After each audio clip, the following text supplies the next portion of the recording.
Hi everyone, thank you for joining us for lesson number 2 for the Train Along program, How to Master the Walk.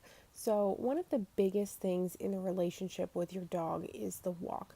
A walk should be relatively structured, especially for a dog who has a tendency to push boundaries or kind of do their own thing. Most dogs do need a little bit more structure in their routine, and the walk is a great place to enforce that. So again, we're with Nico. This is his second session. Typically, I attack the walk on the first session right after we do some pressure and release, as we did with Nico in the last video. Our weather was a little rainy during session number 1, so we decided to go for session number 2 instead to attack the walk.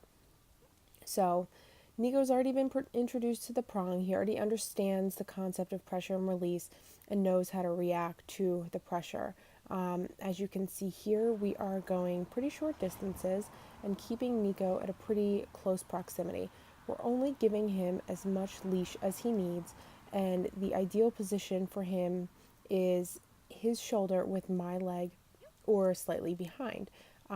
That is also where your position should be with your dog. So anytime he gets out of position, you'll notice that I give him a little draw backwards, nothing sharp, and just use the word heel. Every time you're giving a correction, it should be paired with a command. Nico caught on to this very quickly. So you can see here that we are varying our speeds a little bit. When you're first training this, you want to try to go at a pretty slow pace. The more slowly you go, the more your dog has to think about what he's doing. When you get into a quicker pace or start running, he kind of switches over into excitement mode, and we don't really want him to go into excitement mode. We want him to be calm, cool, and collected, focused on us, and focused on the task at hand.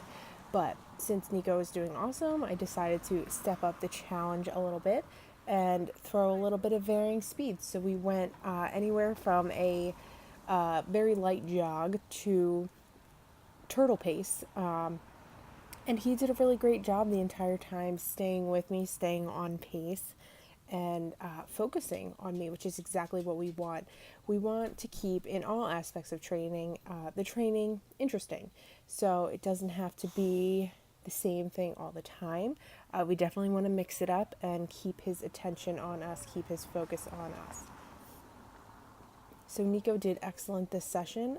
He was a little bit easier than most dogs of his age and his size, but he has a reputation for being a puller, and he did fantastic today. So I was very proud to see his outcome.